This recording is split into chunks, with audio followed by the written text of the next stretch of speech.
Olá meus amigos, tudo bem com vocês? Então, nesse vídeo nós vamos relembrar um caso que teve grandes repercussões no ano de 2001.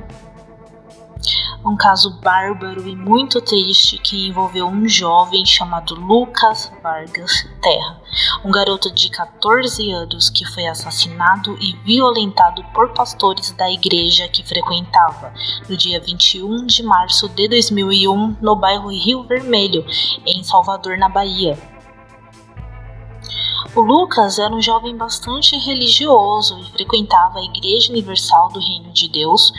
Ele era obreiro e sonhava em ser médico para ajudar as pessoas, porque ele era um rapaz muito bondoso e tinha um caráter que causava admiração em todos. Como sua mãe Marion vivia na Itália e ele estava prestes a também ir para lá junto do pai Carlos, eles foram passar um tempo em Salvador para se despedirem de alguns amigos.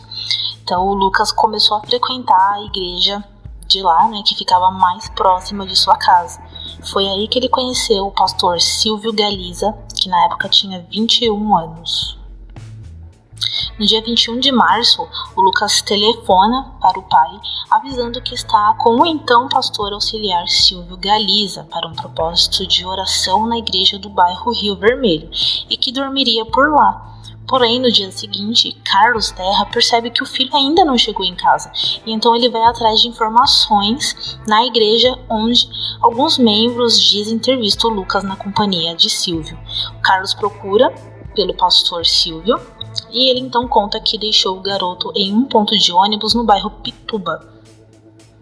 Acontece que 2 dias depois, a polícia encontra na Avenida Vasco da Gama, em Salvador, um corpo carbonizado dentro de um caixote, amarrado e amordaçado com um pano semelhante à cortina do templo da Igreja Universal.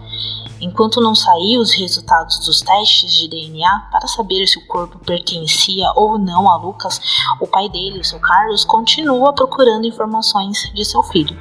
Foi então que, ao procurar novamente por Silvio Galiza, o pai de Lucas teve uma grande surpresa, pois o então pastor mudou a versão da história que havia contado a ele da primeira vez que foi questionado.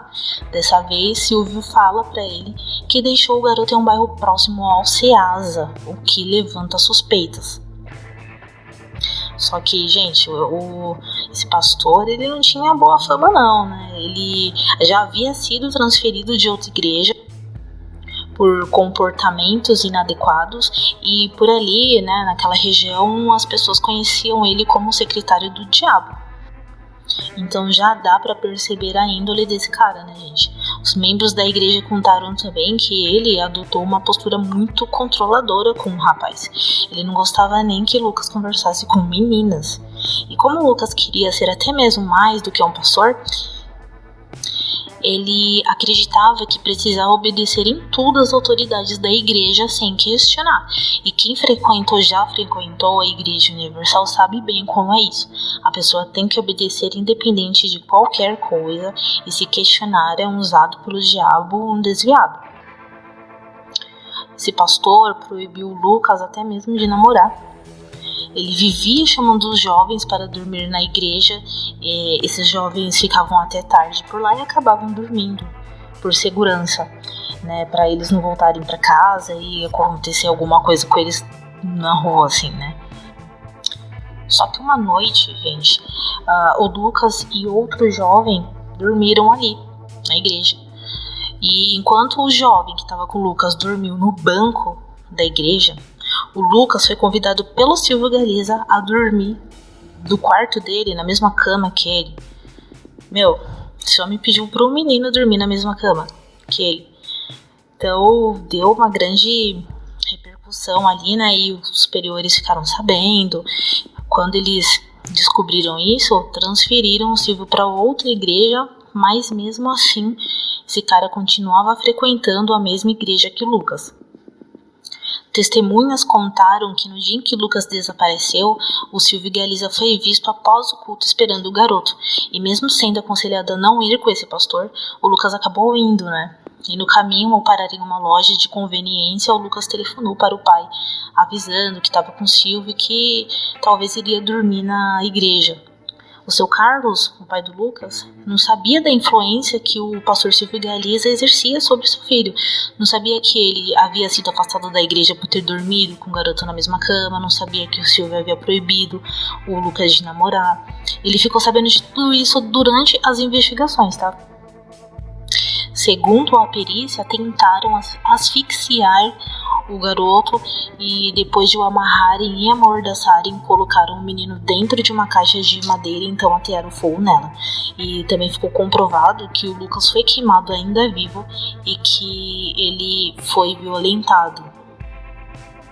E 5 meses depois, o Silvio Galiza foi apontado como assassino de Lucas, mas só é preso depois que o pai do menino fez um protesto em frente ao Ministério Público.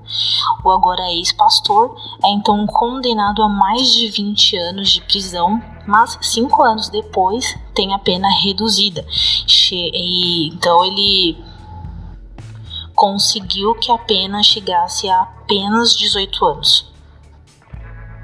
Tá, agora veio uma bomba maior ainda, porque após ter sido condenado, o ex-pastor Silvio Galiza revela que Lucas foi assassinado porque teria flagrado os pastores Fernando Aparecido da Silva e Joel Miranda em uma relação homossexual, e para que o garoto não viesse a contar a outras pessoas o que viu, teria sido morto. Em 2003, a juíza Geuzi Almeida inocentou os 2 pastores, mas a família de Lucas recorreu da decisão e em 2015 foi decidido que os 2 fossem a júri popular. Porém, eles estão foragidos e dizem por aí que continuam exercendo cargos dentro da instituição religiosa. Os pais do garoto chegaram a ser ameaçados de morte e perseguidos por membros da IURG, que foi condenada a pagar uma indenização no valor de R$1 milhão a Carlos e a Marion. No dia 21 de fevereiro desse ano, o seu Carlos, que já estava internado, teve um agravamento de saúde após receber a notícia de que a decisão que indicou o envolvimento de Fernando Aparecido da Silva na morte de Lucas havia sido anulada pelo Supremo Tribunal Federal por falta de provas. E aí o seu Carlos teve uma parada respiratória por causa de uma cirrose hepática e acabou não resistindo, né? Ele acabou falecendo. Gente, o seu Carlos morreu sem ver a justiça pela morte do filho ser feita por completo, mas a Marion garante que não vai desistir dessa luta. Esse foi um dos casos que mais me chocaram, porque principalmente, né, pelo fato da possibilidade de que a igreja ainda permite que os 2 homens indicados pelo Silvio Galiza ainda possam estar atrás de um púlpito, como se nada tivesse acontecido.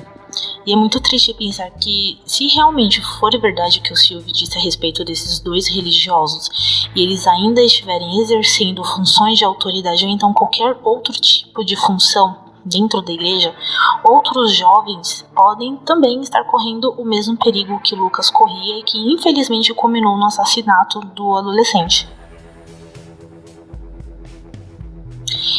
Esse é o canal Fala Mais, e se você gostou do vídeo, eu peço que se inscreva, comente e compartilhe com os seus amigos, porque eu acho que você vai gostar muito do conteúdo desse canal. E sugestões serão sempre bem-vindas, tá bom, pessoal? Até a próxima!